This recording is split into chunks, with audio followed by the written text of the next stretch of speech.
event. I mean, I'm assuming it's going to take it from over there. Are we live? Are we live? Are we live and can people hear us? Talk to us, Andy. Hello and welcome to the WrestleRamble. Got to remember there is a delay, though. Yeah, pretty big delay by the sound of things. No, all right. Well, we're getting the signal that we're up. Yeah? Yep. Okay, hello. Well, oh, dear, that's going to come through really loudly. That's going to be annoying. Yeah. We need the remote control, Andy. Just a few technical difficulties, folks. We're being brought down by a remote control. Oh, no, this could not have gone any worse. We're going to be... Where is the remote? Andy, is it on the top? Ah. Nice looking, Andy. Be careful of that wire. Okay. Right. Okay, so everyone can hear us. We are dreadful at this. No, this is the first time we've done it. Yeah. NXT was a prologue. Big delay, huh? It's fine. We live, pal. Ola, we're here. We're here. We Someone's are live. Just commented no. Just start the intro, man. Let's get into this. Okay. No, now is not the time to take some of your apple cider vinegar water, Ollie. That's why it's a weird colour. Right, okay, so we're live. Just pretend that all that stuff didn't happen. You didn't see that. Just close your eyes. Close your eyes for a bit.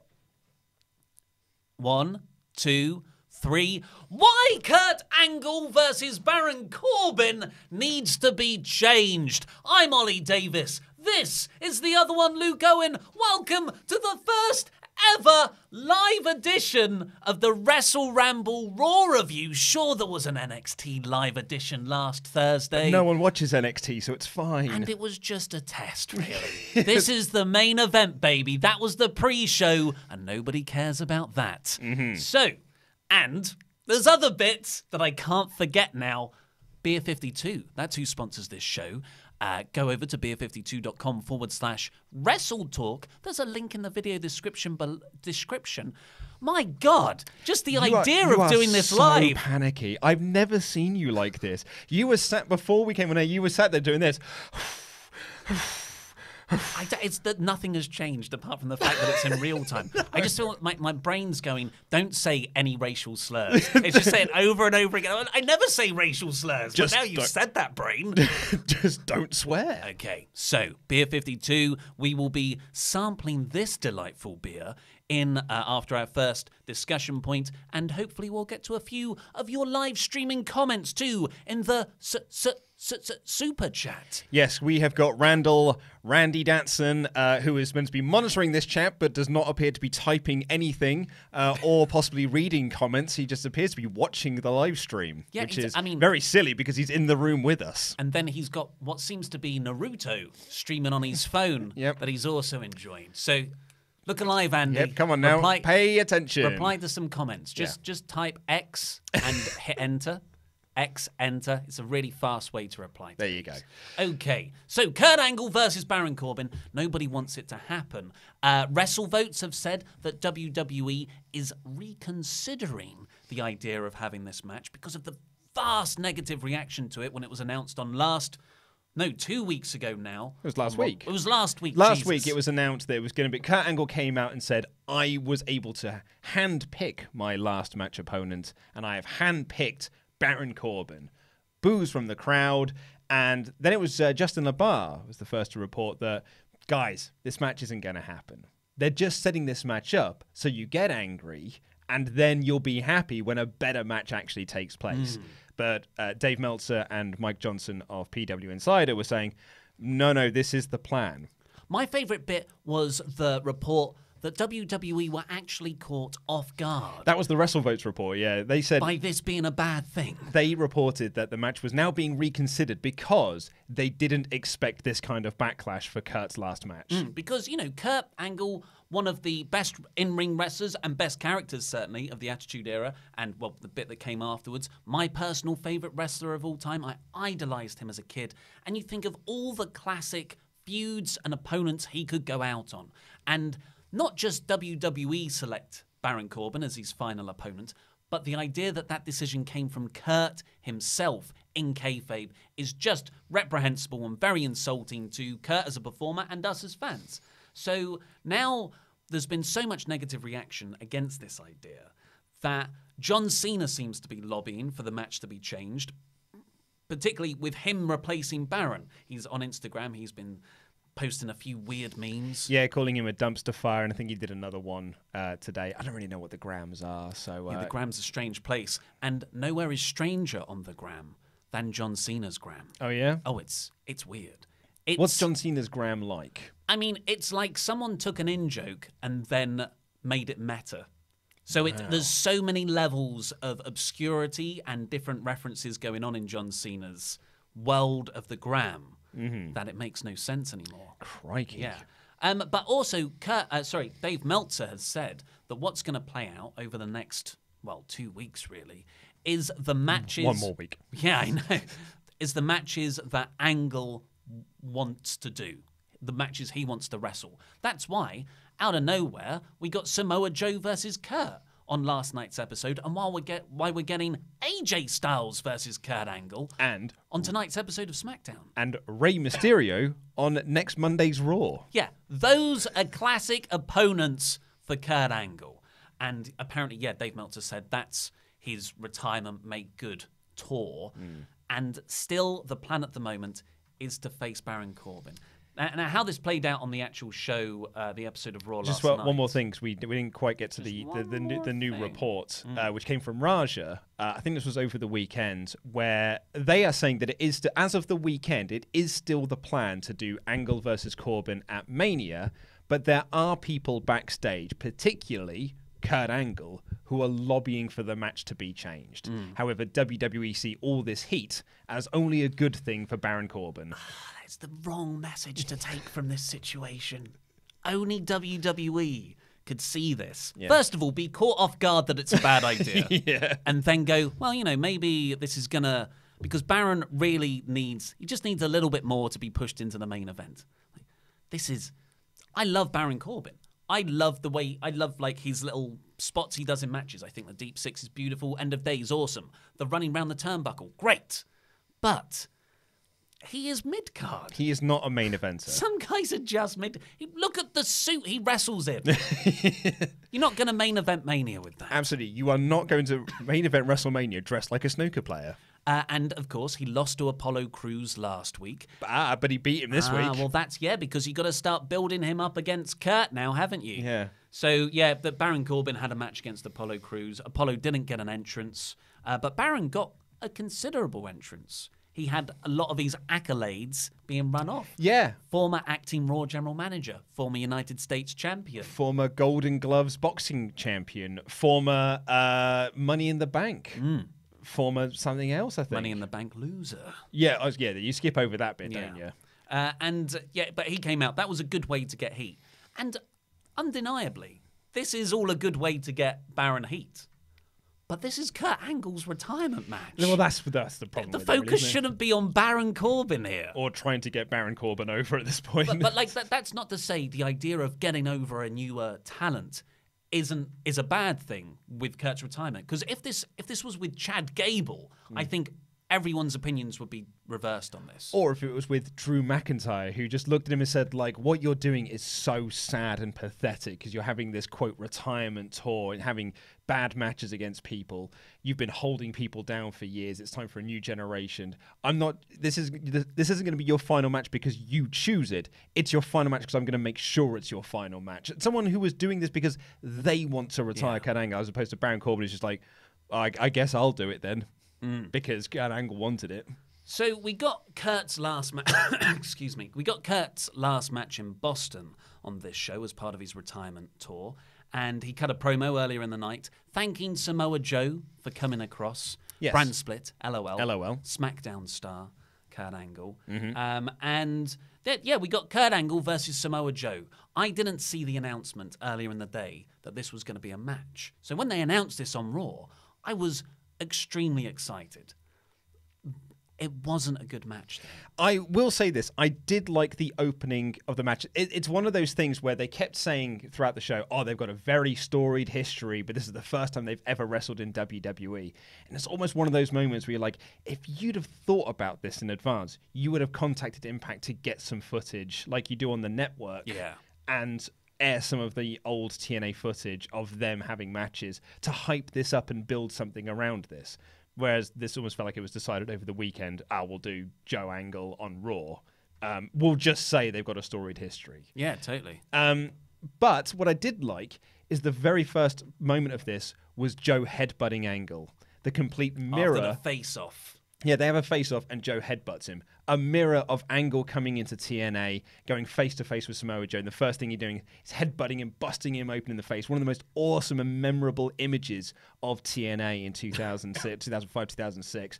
Just a brilliant, brilliant moment, 2006 and 2007, really. That was an amazing moment. So I liked that sort of mirror image. And then Joe tried to suplex Angle, and it was a bit sad. Yeah, it was Joe wrestling a match by himself, really. And it is baffling because about, 2 years ago, at WrestleMania 34, Kurt had a very good showing in the match. Granted, there were a lot of smoke and mirrors in that tag match, and Triple H was also carrying a lot of the action. But Angle was really competent in that role. And the year before that, when he was on the Indies and wrestling for what was then What Culture Pro Wrestling and around other companies, and ICW as well, I believe, he was having really good matches, like solid matches that at this stage in his career he should be having. Yeah. And he put over like Joe Hendry and Drew McIntyre on those shows. And here he is, the fall of, I don't know if he's injured or what, but it was painful watching him wrestle. Yeah, this is quite clunky. I don't really have a lot of notes for it either. It's just they sort of did some stuff apart from that suplex, and then Angle slammed for a near fall, Coquina clutch, and then Angle rolled him up for the win. Your favourite Samoa Joe finish at the moment. No, I can't. But how lazy is WWE? How are we going to beat Samoa Joe here? Okay, we're going to roll him up, either just as a surprise or out of a Coquina clutch, and then Joe's going to look really angry for a minute afterwards. Yeah. Which is like, I think that was a good finish the first 2 times I saw it, because they were spread out. Yeah. This is every week. And now it's twice a week. Because we get them on Raw and SmackDown. Yeah. So, yeah, I wasn't a fan of that. But I thought the match, I liked the idea of all these, because they didn't really do many bits in between moves. It was kind of they didn't have a great deal of time. It was, I'm going to do my 3 German suplexes on you. I'm going to do an Olympic slam for a near fall. And Angle did a drop kick off the second rope. It just felt it was clunky. They didn't quite mesh together, and it was sad to see. And it makes you think: not only are WWE screwing up the WrestleMania match, but if Kurt's in this condition, is him wrestling Baron Corbin? Yeah, well, Baron Corbin, but wrestling matches in the build-up to that, is that the best idea? Do you want to hold him back, let him heal up a bit from whatever issue he seems to be dealing with, and then he can put on a bigger match at WrestleMania? I suppose I'll get back onto the Kurt Angle thing for in just a second, because I did want to raise one point about this episode, because you just reminded me of it then. This was a proper episode of Raw where you're like, it's 3 hours, but it always felt like there's not enough time for the wrestling on this show. Yeah. I was just thinking back to all those matches that are on the show, and I was like, God, they only went about sort of 5 minutes or so. How does this company, with 3 hours to play, go run out of time? We've just run out of time for wrestling. Their main event, a last man standing stipulation between Dean Ambrose and Drew McIntyre, typically a match that should go a long time because neither man can physically stand up because they're so tired and fatigued and beat down. When 8 minutes. 8 minutes. 8 minutes of TV time. But back to the Kurt Angle situation. And, title of this video is Why Kurt Angle versus Baron Corbin Should Be Changed. Here's why. Yeah. It's because this is not the match we want to see as Angle's retirement match. However, when you kind of look back at the last couple of weeks of Angle's, quote, retirement tour, I'm not enthused by it, really anyway. Kurt Angle's WWE return has been very lackluster. Very, very lackluster. And as you kind of said there, the WrestleMania match last year is probably the highlight of it. And he wasn't meant to be in that. And I would say it's probably a lone highlight. Because it's not like we look back at that Shield match fondly. We look back at that match because it's like, look at the way Kurt was dressed. He once had a segment with Enzo Amore and Big Cass where Enzo spelt out SAWFT and then they walked off and Kurt just went, "It's not how you spell soft." That was a highlight. I would say, but I mean more in-ring. Yeah. Well, I don't think the backstage promo work or in-ring promo work has been that good either. Hey, the Samoa Joe promo before the match, however, where he got up in Kurt's face, said, "I'm going to give you the gift of a good night's sleep before your WrestleMania match," was brilliant. Yeah, really good. But this is a storyline that, I mean, we've said it before on this show several times. They clearly have a very low opinion of Kurt Angle. And this is a storyline that should have had months of build and months of like storyline going into it, as opposed to a 2-week, 3-week ago announcement where it was just like, "Yeah, I'm having my last match at Mania," and then a week later, like, and it's Baron Corbin. Yeah, because there's two ways you can look at this. If this was an amazing run for Kurt Angle when he returned to WWE back in 2017, and this was like the bad note that you end on, I don't know what's more insulting, that or this just being the bad note of a load of bad. Yeah, it's true. So I propose to you this. Please do. What do you think's going to happen? Do you think they'll, come WrestleMania, we're going to get Baron versus Kurt? If I had to put you on the spot right now. Yes. I think it will be... several people have pitched this before. I think we've even pitched this, which is just that Angle beats Corbin very quickly, and then Cena comes out, and Cena is the actual match, and then you do a 10-minute match with John Cena instead. You want my opinion? What's your opinion? I think they're just going to do Baron Corbin, Kurt Angle. And just end with... And that's it. And you think Corbs is going to win? Yeah. Yeah, Baz Corbs gets the win. No, actually, no. I think Kurt Angle's going to win. What does that do for Baron Corbin, then? Nothing. Nothing. It does nothing for anyone. Cool. Let's have a beer to sort of work our way through this. And I suppose as well, like it'll only be like a 5-minute match because it's like an 18-match card, so that's to get through these things pretty quickly. So even them having a long match wouldn't have helped. So we are, of course, sponsored by Beer 52. Head over to beer52.com/WrestleTalk, UK viewers only, to get your free case of craft beer. Oh my, this smells delicious. Sorry, I didn't have my notes ready because I'm used to this pausing. Is quite aptly for this episode where the Hart Foundation were announced as inductees into this year's Hall of Fame. The Boss Brett, this is called. It is a Belgian style saison. Oh, and it's got a bit excited. It's slightly foaming at the top. Paying homage to the Belgian... Oh, sorry, man. I didn't know you were there. I just was trying to get rid of the foam. I nearly swore at you then. It's coming up again. It's like flubber. Paying homage to the Belgian farmhouse style, we have handpicked noble hops for the earthy and spicy qualities, accentuating the ripe fruit, cloves, and spice that originates from the Saison yeast strain. Taking no backseat when it comes to complexity, the finish is crisp and dry. That's really tasty. I like a dry beer. So you have a taste of that. Have we had any comments of note, Andy?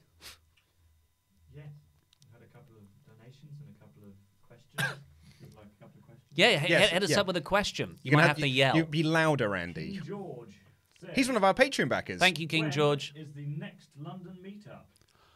Ooh. News on that will be very, very soon.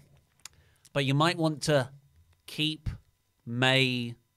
Hey, we may do something. Yeah, yes, we may have some. I think it's 7th. Is it 7th? I think it's 7th. We may. May 7th.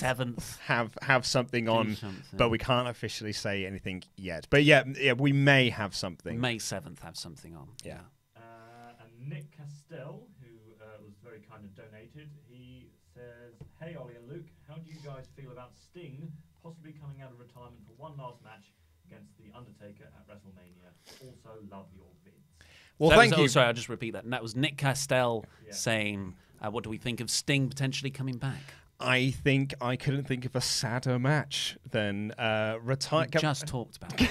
We just talked about Baron Corbin, Kurt Angle. Yeah, but at least Baron Corbin is like, he's not broken down yet. Do you want to have broken down Sting versus broken down Undertaker in a smoke and mirrors match?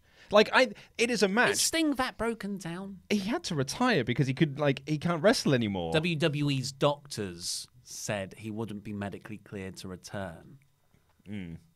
I think. I mean, I don't want to see it happen, but I don't think that's the be-all and end-all, as we saw with Daniel Bryan. It's not as conclusive. Okay. And, if Sting... a lot of these people who aren't medically cleared... Rob Van Dam is not... He said himself, is not medically cleared to wrestle in WWE. But he keeps on wrestling around the indies. But did you also hear what Rob Van Dam said on the Edge and Christian podcast, where he's like, "I've had loads of concussions, but I don't really think they have any effect on people. They don't really bother me." I read an exchange that Rob Van Dam recounted with Vince McMahon, where Vince says to him, "When you take a chair shot to the head, put your hands up." And Rob says, "Nah, man, that's not how I do things." And Vince said, "Yeah, but you're gonna start doing it like that now." And Rob Van Dam, "Nah, that's not the way I wrestle." And apparently Vince says to him, "I am your father. Put your hands up." Crikey. What a weird route to take. But I would... So to answer the question, really, of would I want to see Sting versus Undertaker at this point? No. I'd have liked to have seen that match 20 years ago.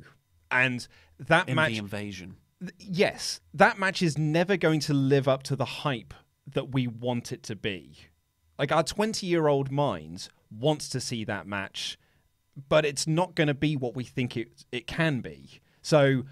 Because it's now in 2019, I don't want to see it because I think the idea of it is so much better than the actual practice of it. Yeah, it's one of those things that some people might want, but as the Rolling Stones eloquently put, it's not what they need. Also, I don't think WWE won't clear him to return, so it can't happen anyway. And also don't think that they would think it was a good idea. This is also a company that didn't think that Vince McMahon versus Eric Bischoff would sell pay-per-views. Andy, another question? A couple more donations, not really questions, but someone Thank you very much. Angle versus Corbin is what everyone wants. John Inahuatso, if I'm saying that correctly, says, "Give me what I want," possibly in reference to the Screenstalker thing. And Killjoy says, "Will you stop holding Randy back?" He didn't donate, I just... That's just something you picked up. I just saw it in the chat. It was posted by WrestleTalk, I guess. Okay, well, let's get on with the rest of Raw, which was kicked off with Ronda Rousey. Well, first off, it was Michael Cole saying, "Hey, guess what? Trailblazers, we invented women 4 years ago at NXT TakeOver Brooklyn, and now we are going to continue inventing women with women's sports. And we have bestowed on you women the gift of the main event of WrestleMania 35. We are so... You're welcome." Yeah. Did you see Brazzers reply to this? No, I didn't. You got that up remarkably fast. I thought you might want this... their Twitter page on a favourite button. Well, I mean, I don't want to give away trade secrets, but they tweeted, "Congrats, you guys figured out what we learned 15 years ago. Build around ladies and the fellas will come." Lovely. It's live. We can't stop Luke bringing up porn now. Honestly, the old WrestleRamble days, we'd have to cut through it and do loads of retakes because you just can't stop bringing up Brazzers. Do you know what tomorrow is? Oh, God. It's the 2-year anniversary of the first WrestleRamble. Okay, all right. That's not as pornographic. Nope. As I mean, it's thought a it bit was gonna pornographic, though, isn't it? Well, happy. I mean, we'll celebrate on SmackDown then. Maybe Yeah. we'll actually have a few genuine beers. So Ronda Rousey comes down and she quite brilliantly picks up the mic or enters with a mic and just says, "I've only got a few things to say. You're welcome," and puts the mic down. Now, that's good, and it's almost badass. It's almost like, oh, I'm going to cheer this badass heel Ronda Rousey. So what does she do? I thought this was inspired to stop you from getting behind her as a badass. Come back in, pick up the mic again, and she did this 2 more times of pretending she was done when she wasn't. I thought this was very well performed. However, there was no Ronda husband on this show. Well, security guards are too afraid of him to let him into the building. Well, surely Travis Brown could just grimace his way in. Very possibly. And eyeball people out of his way. I thought they had such a good act last week, and I just assumed, oh, okay, he's going to be part of Ronda's thing going forward. And he was nowhere on this show. He wasn't mentioned. He punched the security guard last week. but it hasn't played into anything. No. So I feel like something might have been dropped. Well, in this company, please, come on now. And it plays into what happened next, which was a Beat the Clock challenge with Ronda, Becky, and Charlotte taking on all 3 members of the Riot Squad in concurrent matches. You know, the deal with Beat the Clock is, well, the WWE didn't actually explain this. I think they did, which is just whoever has the fastest pin wins. My question is, why? Yeah. Like, what do they gain from pinning the... Like, Charlotte hasn't lost anything by not winning this. Yeah. And Becky hasn't gained anything by winning it. It really is a filler segment. Oh, yeah. It's a segment that I really should be about 4 weeks ago in this storyline. But they crammed it with to go from suspensions, not medically cleared, injured, all of this stuff happening, arrested, to Beat the Clock challenge 2 weeks out from WrestleMania. And I guess Becky is just fine now because she's not even hobbling anymore. So, but that said, I thought this was a decent overall segment. It was just something that should have happened a month ago. But I'd also think this needs to have stakes to it. You can't just have a Beat the Clock for no reason. Like, it doesn't like affect the order of entry into the match or anything. The triple threat. Exactly, right? So like, it just felt like there was nothing gained from this segment. Made worse by the fact I thought Ronda going like, this gimmick is dumb. Yeah. Doesn't really help matters. Yeah, the gimmick being the Beat the Clock It's a bit like stipulation. that first episode of TNA, where the very first segment of TNA is all the main eventers coming out being like, the main event of this show is dumb. We shouldn't, and it's rubbish, and I don't want to be a part of it. Put over the company.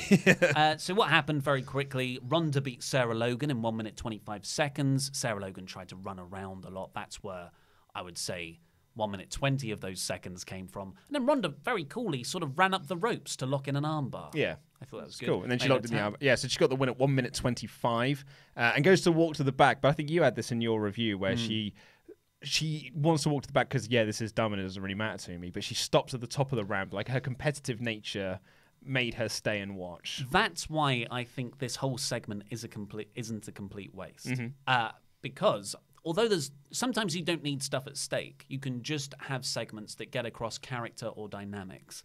And I felt having Ronda say that this is all stupid, but then her actually linger at the top to make sure she did win was a really nice way of showing and not telling about her character. Yeah. But again, it's nowhere. It has no business being this close to Mania. I also think as well that if you're going to do this, don't have them be minute-long matches. I think the whole point. For me, Beat the Clock should have like some pretty, some good length of time in there, rather than just tapping people out dead quick. I mean, you could do that if Ronda hadn't already beaten Ruby. Elimination Chamber, Fastlane, Royal Rumble. Oh, is it Fastlane? TLC? I think it's Chamber. I think it's the Elimination. Did she Chamber. beat Ruby Riott at Fastlane or Elimination Chamber? No, No. that was No, it wasn't Rumble. a Rumble. That was Sasha Banks. It wasn't a Rumble. It was one after that then. Oh, Elimination cheers, Andy. Chamber. It was I one win. of the ones after that. I win. Charlotte versus Ruby Riott was next. Charlotte got Ruby in the figure 4, but she just held on, not beating Ronda's time. And Becky Lynch, Charlotte big booted Becky Lynch, so Becky is always going to be at a disadvantage going into every match now. And Lynch beat Morgan several seconds quicker than Rousey with a roll-up. So, whatever. This was a thing that happened. It's past, but optimism. Surely they've got a big go-home angle for next week. And I said this last week, this feud is begging for the man to come around and have that Raw before Survivor Series style angle. Because that angle was the one that really heated up Survivor Series. And really, and this company and kickstarted this feud between Rousey and Lynch. Prior to that, people being like, Rousey versus Lynch. Oh, that sounds fine. It was that angle that really got people talking. And I think Becky winning the Rumble really, again, got people talking. It was like, this is what we want. We're now getting to WrestleMania. And I think this company has just chipped away. And I think a lot of people think that we're down on this triple threat main eventing WrestleMania. And I'm not down on it main eventing WrestleMania because I hate women, so that is a big part. I think when all is said and done, at the end of WrestleMania, when Becky is holding that title above her head, we're not going to care about the suspensions and the arrests and this, that, and the other. We're always going to be like, that was awesome. What a rad moment that is. And that's great. And I'm very much looking forward to that moment. All I'm saying is that I would have liked a really good, hot angle to keep us going into to make that moment feel even better. Yeah. And looking at what they advertised for next week, it's not that promising that will happen because Ronda, Charlotte, and Becky will team up in a 6-woman tag against the Riot Squad, the team they just laughably put away. Yeah. So, talk about not having stakes. Yeah. That is a big one. That's a bad go-home angle. Maybe they'll have something really big on SmackDown. You don't know. Potentially. I mean, some of my favourite angles ever have come from absolutely dog-awful episodes of WWE TV. Nexus Invasion was like a Las Vegas roulette episode. Yeah. CM Punk's Pipe Bomb was a dreadful episode, but like ended with this iconic moment. So I'm hoping... I mean, I say that, but Vince was very invested in Brock versus Roman, and the go-home angle for that one year was the infamous tug of war over the title. I've got to give a shout-out to Becky as well. She had a great line in her promo where she said, "The Mania will end with the title above my head and Ronda's skull beneath my foot." Yeah. That was a great line. That was good. Finn Balor came out next for a handicap match against Bobby Lashley and Lio Rush. But Lio Rush was injured after being Braun Strowman last week. So surely he's got a really great replacement, right? Who was it, Luke? It was Jinder Mahal. And like the way that Bobby and Jinder sort of like fist bumped on stage, I'm like, are you friends? Like, are you friends backstage? I don't think I've ever seen you two interact prior to this moment. You say that, but if you told me, oh yeah, there were 3 weeks when Jinder Mahal was in the mid-card of Evil, I would just go, oh yeah, that makes probably. sense, yeah. I don't remember. Jinder does feel like someone who should have been part of those mid-cards of Evil. Yeah. Well, he's the undercard of Evil. Oh, I suppose, yeah. The usual Jinder shenanigans. Singh brothers got involved really quickly. So this was Finn Balor effectively taking on 5 guys. Yeah. But he could only still beat the little ones. And it was, because of that he got the coup de grace victory over Jinder. Can I add, I thought it was great. Oh, really? I really, really liked this segment because it did pit Balor against 5 people, and watching him like overcome those odds and being like constantly interfered. It was a very short match. This only went like 90 seconds or like 2 minutes or whatever it was. They still thought they were on the Beat the Clock challenge. And a lot of that was in an ad break. But I thought Balor's comeback was really cool. And like he tried to wipe out Jinder on one side of the ring, but was tripped by the Singh brothers. So then he just wiped them out on the other side and just took out everyone, threw Jinder back in, coup de grace. I thought it was a really cool finish. I thought it actually made Balor look pretty great. I thought this was a thumbs up. It's the first part of this feud I've enjoyed. I'm glad you enjoyed it. It makes me happy that you're happy. I got nothing from it. I'm afraid. Well, Bobby Lashley is now going to have to defend his Intercontinental Championship at WrestleMania. That was what was on the line in this match. Was it? So Yeah. Finn, it's now Balor versus Lashley. Yes, at WrestleMania, yeah. Oh, well, that changes my opinion on it entirely. Then we got Elias in New York. He is from Times Square, it looked like. He which was I've indeed. called New York Square here in my notes. And he's saying, I'm going to be the musical act at WrestleMania 35. Someone tries to join in with his solo. Elias says he walks alone. That was it. Elias should be doing stuff like this way more often. He's so well suited to little pre-taped skits out and about. As opposed to, and I love the in the ring segments, but it's nice to vary it up. I thought I liked this. They did 2 more throughout the night. It just made me think that it just made me want to go back to New York.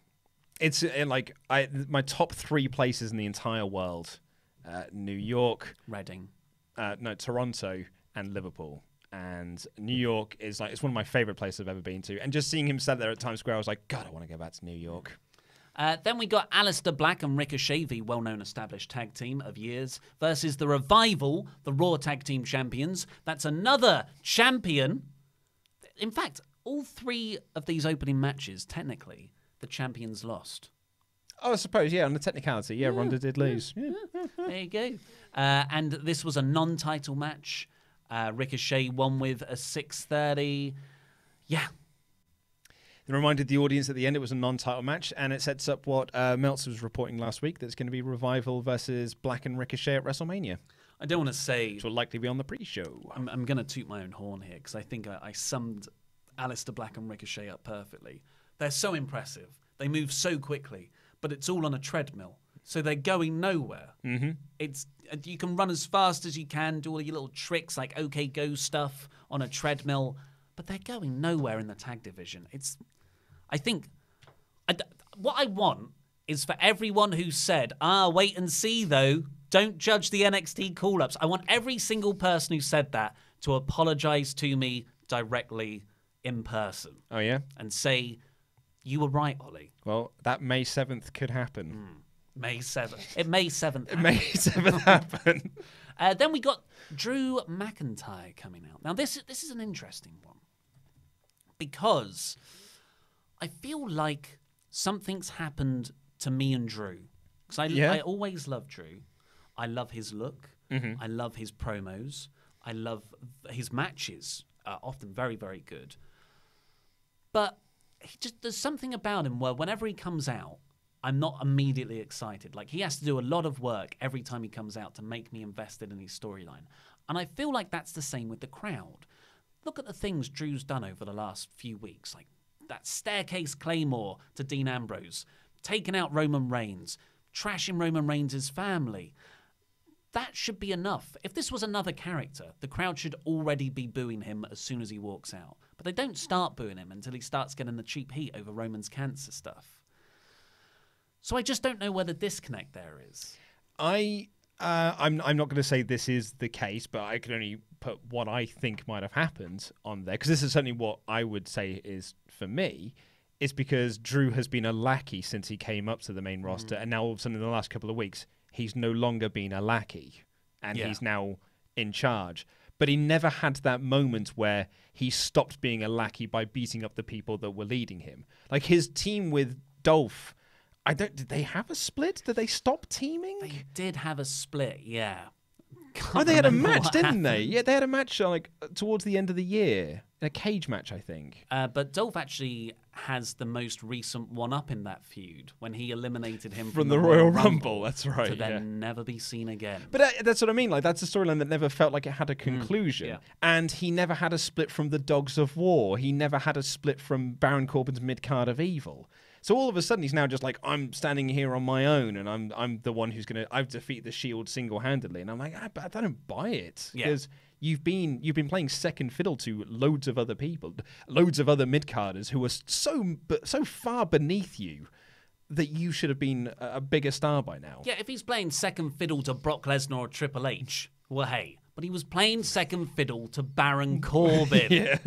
His name comes up a lot. It does indeed. He's all over this show. So I think that might be why. It certainly is for me. But I think that this can be the start of a rebuilding for Drew, and to kind of push him as a single star. To lose at Mania to Roman and then just get forgotten about again. Yeah, good point. So he called out, well, he brought up Roman's family again, saying, hey, your children have already watched you fight through your leukemia diagnosis, or fight for your life there. Do you want to put them through that again at WrestleMania? Which is, quite an awful line, but it's a money line. Mm-hmm. It's certainly direct. And then Roman's music hits, and he comes down, and he accepts the challenge, and quickly says, don't ever run your mouth about my wife and kids again. And they brawl, but Drew, being the heel, low blows, Claymores, lays out Reigns. Yeah. It was a segment. I don't think Reigns has looked particularly good since coming back. Oh, interesting. I wouldn't say that at all. I thought, because the match they had at Fastlane was great. Yeah, I mean, that's okay. So coming back, obviously great. And then the stuff with the Shield, and then the Fastlane thing. But since then... There's only been two things, I know. But you wouldn't expect the goodwill to wear off that quickly. Well... It's clearly not, because the crowd were massively into him again. Chanting for Roman. The crowd were into him, yeah. But they weren't. I wouldn't say they were crazily into him. I don't know. I'd say they were. Well, maybe I'm just cool on this whole angle. I'm not really into it at all. I'll tell you what I wasn't into. Tell me. It was Drew walking backstage and just running into Dean Ambrose, who's fine, apparently. Yeah. It's that Jeff Hardy thing all over again of like, oh, Randy Orton completely decimated him inside the house. I was like, he was back a couple of weeks later. He's all right. I don't like the word decimated when describing wrestling things. Oh, yeah? Because it literally means to reduce by a 10th. And it always bugs me. Like, how's that happened? Well, maybe that's they've been using it correctly then. They have just reduced him by Dean a Ambrose 10th. missing a foot. So I just Dean stood backstage. I was like, oh, why are you back? Like, it was a really good way to kind of write you off TV or like just write you off into the sunset. And if I think you said that the report is that this was Dean's final appearance for the company. Yeah. This one was way weaker than the one a couple of weeks ago was. Yeah. Yeah, definitely. Yeah, the report is that he's not booked on WrestleMania. He's not going to be used on Raw next week. So that's it. He's done with the company. The contract expires in April. But it's the end of April. It expires. I think it's like 20th. Something. Yeah, and I think wasn't he advertised for the European tour? He's been taken. He was taken off that, wasn't he? Because Braun Strowman was put in as an honorary Shield member. Well, live events and whether he's on TV are very different. Yeah. So that set up a last man standing match for the main event, which I was excited for because I really enjoyed Drew and Dean's Falls Count Anywhere match a couple of weeks ago. But I was also kind of like, I feel like the Dean character was sent off back then. Yeah. But hey, maybe they'll do a better send off or a more brutal write out. More brutal than a pencil being jabbed into your eye and being decimated in a staircase. Sasha Banks versus Natalya next. Talking of crazy reactions, this is a reaction. Hometown gal, Boston's Sasha Banks. Yep. Yeah, she got a big reaction. She certainly did. Did she win her match? No, there was a double DQ with heat magnets. Nia Jax and Tamina running in. I was enjoying this match. It was Sasha versus Natalya. There was a really neatly rolled through Banks statement into a sharpshooter. Yeah. I was like, I even wrote, I'm actually into this match. I love the spot that came before that, which was when Natalya goes to do her step over spot that she does, where she steps on your back and continues running. And Sasha just grabbed her by the foot. And the way they shot it is you didn't quite see what it was. And she grabbed her by the foot and then quickly transitioned that into the bank statement, which then got reversed into the sharpshooter. I thought there was some really good stuff in this. Yeah. So up to this point, by the way, every match the baby faces have gone over.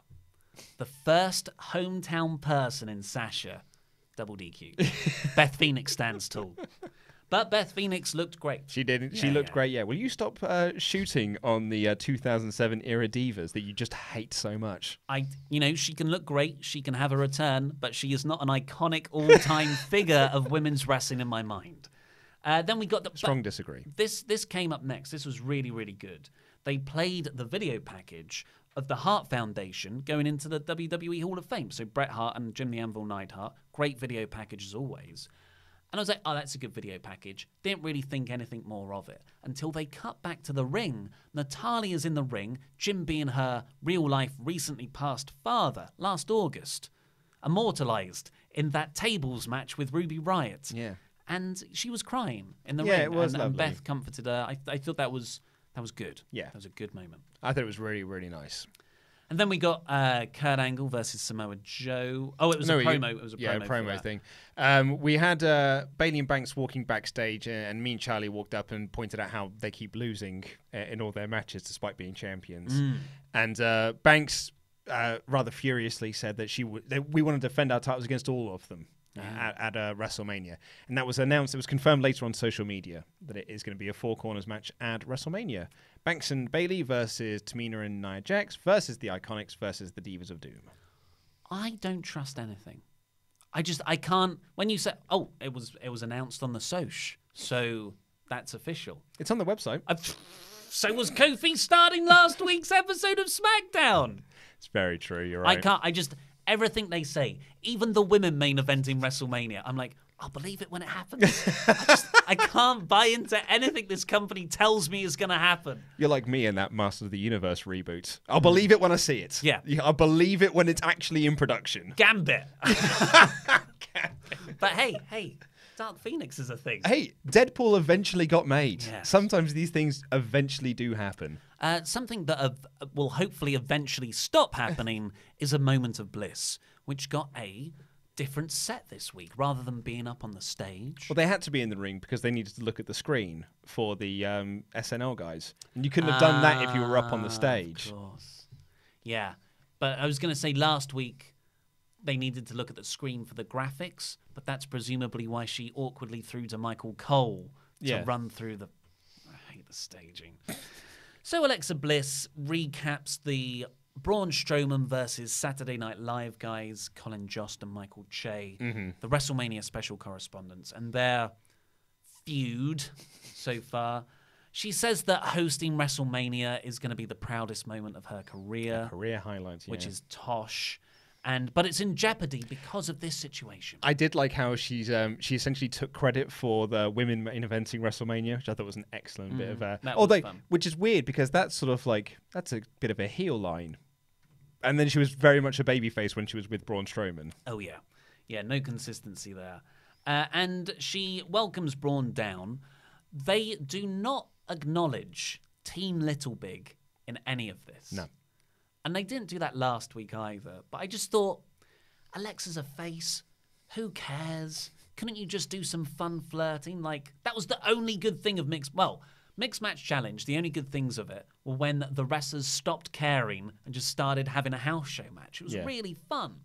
But we didn't get any of that here. There was too much script and comedy to get through. Yeah. And Bliss recapped how Braun likes to destroy stuff, and he was like, Yep, I do. I do like destroying stuff. And it was, it was fine. I got a tweet from someone over the weekend linking to that Braun Strowman destroying the toy car. Yeah. And it was like, LOL, what kid would want this toy? And I was like, kids love destroying cars. Do you remember Crash Test Dummies? The whole point was blowing them up. I would have bought that toy. It was a pretty cool toy. It's a pretty cool toy. Pretty sweet car. It's a car that explodes. I'd have that, and I'd have loads of other wrestlers destroying it. In general, young boys aren't complicated creatures. No. To this day, I would still be quite happy with a digger. Sometimes I look at diggers, and I just think, that's a simpler life. Yeah. I could just operate a digger. I want to operate a digger. Screw live streams. It's too complicated. That's not to say that diggers aren't complicated. I imagine it would be very complicated. They're probably very stressful. Very complicated. So this goes on and on and on, and they bring up the Saturday Night Live guys on the live stream. It looked like completely pre-recorded. I don't think this was a live via satellite. No, they'd have had to time it very well, though, because there was a part when they were doing interactions back and forth. So it'd have had to be quite tightly scripted if it was pre-recorded. Yeah. But it did feel pre-recorded, It definitely felt tightly scripted. Definitely felt scripted. Yeah. But Colin Jost, I thought was actually a very good heel here. He had a line where I learned from the last time I was on the show not to wear a particular sports team hat. So I'll wear this particular sports team hat. And it was the Yankees hat. And of course, Boston do not like Yankees. The New York. With the baseball. Mm-hmm. And the touchdowns. Yeah. And yeah, I would say, though, that this was one of those segments where the hat got more heat than anyone else did. Yeah. Yeah, it was, and it ended with Braun challenging them to enter the Battle Royal, and Michael Che entered Colin Jost, and then Colin Jost entered Michael Che. So they're both going to be in the Battle Royal. 3 people confirmed so far. I hope that's the only 3. And it's just Braun running through them. Sin Cara needs his payday. So does Kalisto and the rest of the Lucha House Party. There was a good bit at the end here where Braun goes, "Can you make this happen?" And Alexa, so weird. And Alexa says, "No, I can't. No, because there's no authority figures." Yeah, and then she goes, "No, I'm just kidding. I totally can. It's booked." And I thought that was funny. That was a funny delivery. But oh my God, that is so infuriating when you just start to unpick that nothing means anything here. Yeah. Should we see if we've got any more questions? We've still got quite a lot to get through. Do you want to do them at the end? Yeah, let's do them at the end. Okay. What have we got loads of questions, Andy? Give us one question. I'm still getting used to this format. I'm gonna have a beer. How would you feel about Velveteen Dream getting put over by Angle at Mania? I don't. So that's should Velveteen Dream be put over by Kurt Angle at Mania? I don't think their gimmicks complement each other that much. So I think that would be a bit of a curveball, and there's just not much poetic symmetry there. Matt Riddle, however, who they've got the kind of legit shooting background, I think that would be a very good. That would be the only name I can think of. I wouldn't have minded it being Dream or Riddle if it had been announced 5 weeks ago and we could have built to it. If it was announced on next week's show, then I'd be like, oh, God, why did we wait till this week to announce this? Yeah. Give us another one. That was fun. Killjoy has asked Luke to say, looking jacked, man. Looking jacked, man. There you go. Then we got an Elias. Not going to get that anymore because now it's live streams. We don't get to use those bumpers. Oh, I won't miss them. No, neither will I. They They were very much out of date. Yeah, Booker T doesn't do commentary And anymore. neither does JBL. Yeah. Yep. And those are the only impressions I can do, so they had to stay. That's classic. Us putting something into place and never changing it. Yep. Consistency, laziness, they're one and the same. Baron Corbin, we had another Elias segment, which was quite funny. He had a coffee cup in his hand. Someone just walked past and put a quarter in it. Yeah, and you could almost see in his mind, he was like, huh. Yeah. That was really good. I can make money here. And it played into the final Yeah, segment. I thought it was actually genuinely very funny. Yeah. Then we had the Baron Corbin Apollo Crews match that we've already talked about. Then we got a Seth Rollins promo where Michael Cole said after WrestleMania, Seth wants to be known as Beast Slayer. Yeah. So apparently, It's not a cool name. well, no, there's Kingslayer really. Or Beastmaster. No. Yeah. Although Beastmaster's a good crap gimmick. This was a promo in which Seth was talking about how he inspires people, but Brock Lesnar, he does not inspire people. Are we building to Seth versus Paul Heyman at WrestleMania? Because that's all it's felt like. Yeah. There has been and this is not uncommon with Brock feuds, but there has been a distinct lack of Brock in this feud. Hot take. From Yeah, Nick Owen. no. Brock hasn't shown up for work. But it recently. feels like there's been even less Brock in this feud than we've seen for other Brock feuds. Fewer Brock. Sorry, you're absolutely right. There's been fewer Brock. Less Lesnar. Fewer Brock. Yeah, it's really problematic, and the content is not there. No. Like the content of this promo was, like you said, Brock Lesnar isn't a champion that the WWE Universe can believe in. So I'm gonna win the belt for the WWE Universe at WrestleMania. It's not just gonna be me; it's gonna be all of these fans. And I'm just like, he's delivering it really well, but it makes him sound like a doofus. Yeah, it does, yeah. It makes him sound very uncool. Thankfully, Heyman came out and tried to save this segment. Yeah. Got a great promo. Yeah, he said, "Oh, thanks for letting me know it's a handicap match with Seth and the WWE Universe versus Brock." That was good. And then Seth not goes after, but just walks up to Paul, which Paul bumps for. Yeah, exactly. Falls over when he's trying to run away. And Seth says, "We are going to walk into Suplex City." And then the whole crowd went, burn it down. And then he literally dropped the mic on Paul, which was quite fun. But yeah, it's just all a bit lame. And I mean, I'm a 31-year-old guy as of Friday. I didn't really, this wasn't for me. No. I didn't feel like this was for me. I don't think it was for 13-year-old Ollie either. No. No. After this, we got the Kurt Angle versus Samoa Joe match. Then we got a Triple H promo. Yeah, he came out in a very, very tight leather jacket. Too tight. And I thought this was a great promo. I thought this was the best thing on the show. Yep, I would certainly agree with that. I thought this was very cool. So he opens it up with saying, "Congratulations to the women's main event," which was his way of saying, "That was all me, by the way." Yep. I've been lobbying this for quite some time. And then he struggles to get this letter that he's got in his jacket pocket, out of his pocket. Yeah. Because the leather jacket is presumably so tight, it's WrestleMania season, Triple H puts on a lot of muscle around this time of year. He's looking jacked. Man. And he's got the tiny leather jacket, the muscles. This poor envelope is being crushed. He can't get his hand in the tiny, teeny pocket. It's tight like a tiger. And he makes a few funny wrestling jokes.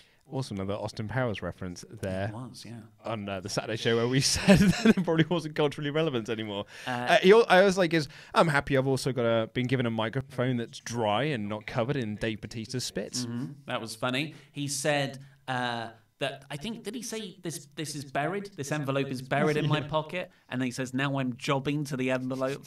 Which, is...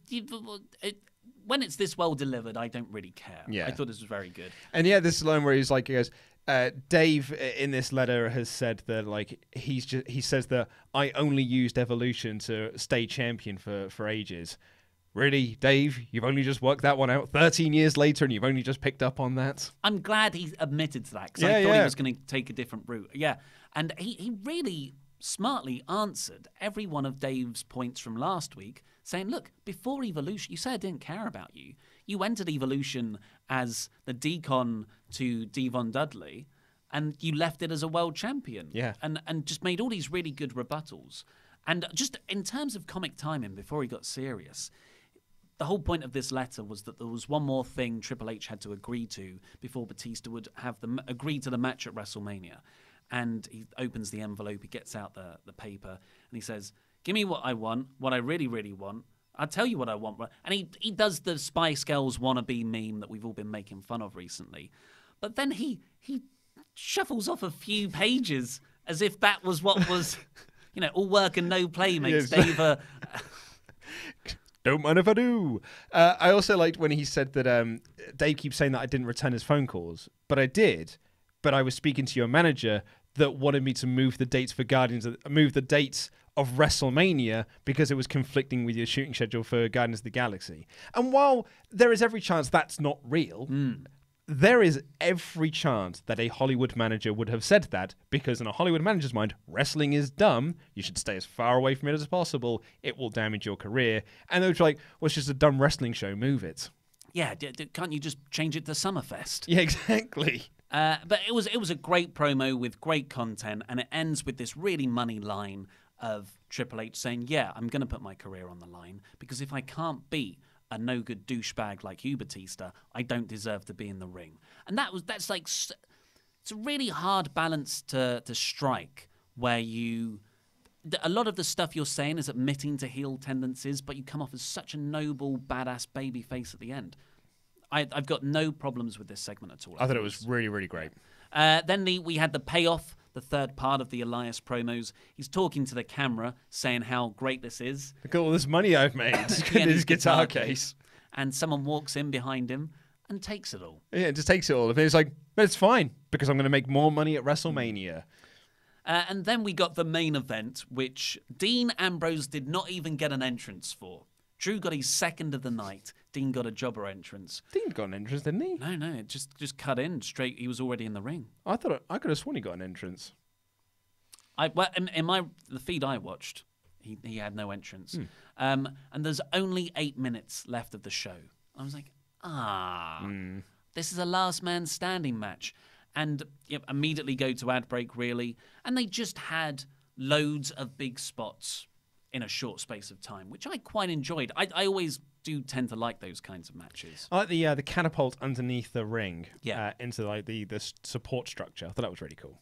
Yeah, and Drew really brutalized this kendo stick. He decimated it, where he broke it over Dean's abdomen and it looked all flaky and horrid.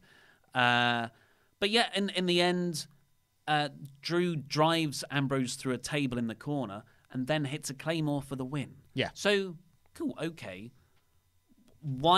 How is this better than the last match you had? You want to build and peak.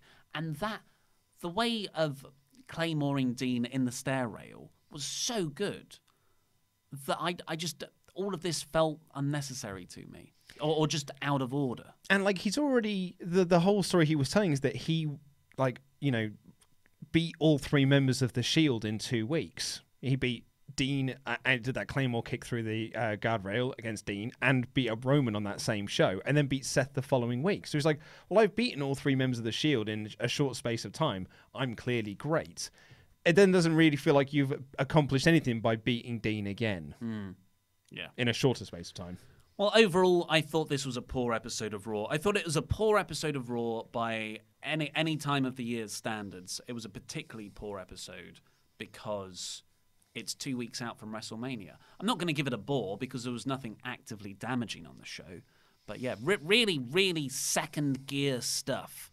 2 weeks out. Yeah, WrestleMania does not feel like it's 2 weeks away. It really doesn't feel like it's 2 weeks out. Like 13 matches, I think, have been announced now. And in the back of my head, I feel, well, there's going to be some more matches announced, right? Like bigger matches. Yeah. So yeah, it's quite a lackluster card, but hopefully SmackDown will be good tonight. Indeed. Should we have our final round of questions? Randy Datson? So, Tomo, who has donated twice. Thank you, Tomo. Says, chances of Stephanie being on commentary for the women's main event since she created women's wrestling. Not a bad shout. It's an undeniable fact that she invented women and women's wrestling 4 years ago. Remember the sterling commentary she did for the Royal Rumble last year? Yeah, there's every chance that she could. Yeah. When you say every chance that she could, that's not something you're endorsing. No, absolutely It's just something not. you can see happen. Yes, very much so. Oh, God, what a WrestleMania. Remember last year's WrestleMania was just... You just give up after a while. I'm like, yeah, sure Braun's tagging with a 10-year-old kid. Sure Asuka's streak was just broken. Sure Nakamura just turned heel. Whatever. Yeah. This year, I think it's going to be, oh, Baron really is wrestling Kurt. Oh, Stephanie really is on commentary. Give us another one, Datsun. This is from CJ Poirier. Good name. What are your thoughts on WWE somewhat giving up on the brand split? Oh, I don't think they're giving up on the brand split. It's WrestleMania season. Yeah. And they just want to try and get as many people on as many shows to hype WrestleMania. Yeah. Same guys, but different donation. Do you think WWE should stop calling up NXT superstars for a year or two to properly develop the ones they have, or is it beneficial for the main roster to have a constant influx of new talent? I'll let you go. I think it is beneficial for the roster to be freshened up every now and again. I would like to see NXT guys just called up one by one every now and again. Like, here's two guys we're going to focus on this year. They're going to come in at particularly distinct times from each other, and we'll build them properly. I mean, personally, I feel like Ricochet and Black have already kind of been wasted. It's like first impressions are so important and damaging sometimes that I don't think the answer is to focus on the ones they've already botched, because I think that horse might have already bolted. Yeah, I would say that if you are going to do NXT call-ups, don't do 10. 10 in the space of like a month and a half, whatever it was. Just do one and focus on that person and make sure they've got a good 6 months worth of storyline and put them into meaningful feuds. We'll have one more, Randy. Well, we've got one quick RIP to Mustafa, just the name. And Jordan Davison says, will you ask the guys when the next dance routine at the end of the video will be? Yep, so that's a punishment thing. So the loser of Wrestle League at WrestleMania, because that's 3 months of pay-per-view predictions we would have done, the person who's lowest out of me, Laurie and Luke, will have to do a dance thing there. So the week after Mania, maybe 2 weeks after Mania. Yeah, and there are 4 more shows for us to predict. So if you are one of our Patreon backers and part of the Wrestle League, there are 4 shows that we're going to be doing predictions for over the next couple of weeks. As Impact United We Stand, there's the Ring of Honor, New Japan G1 Supercard, NXT TakeOver New York, and WrestleMania. Speaking of Patreon, let's do some Patreon shout-outs. Thank you. Formed together like Lucas Volkman. Yes! Woo! Yeah, Ghostbusters absolutely. reference. No, it's not. It's What is it then? Voltron. Oh, I just kind of took a stab in the dark. Luke made up that name. It's Ghostbusters. Yeah, probably likely. Scott Howard, the Duck. He's Whoa! funnier than Deadpool. So another one of Luke's references. Like a ninja, Shadow Nosquawick. Oh, Woo! good pronunciation. Yeah. Cliff Bridges, Over Troubled Waters. Whoa! Yes, nice. Rob Steiner recliner. Oh, Woo! great move, Cheers, great Rob. move. Better Than Bill, Dennis Hicks. It's debatable. Of course, debatable. That's debatable. Dennis, it looks like a giant. Johnson, the What second an Austin Alan Powers Powers reference reference. today. Big sexy Jimmy Genslinger. Woo! Oh, Yeah, good come on, name. Jimmy. Krampus Kendall Ellis. Oh, Krampus, yes. scary. And lastly for this episode, Harry and the Hendersons Burgess. Woo! Oh, I've still got to clap. Yeah! Head over to beer52.com/WrestleTalk UK viewers only to get your free case of craft beer and click the videos that have just appeared on the desk. I know it's a live stream. I don't know how this works. It's on an editing. Take you from to the other videos. Ollie Davis, Luke Owen, thank you for joining us. I'm conscious that Andy doesn't know how to end the live stream. I'm on it. Luke's going to end the live stream. That was rambling.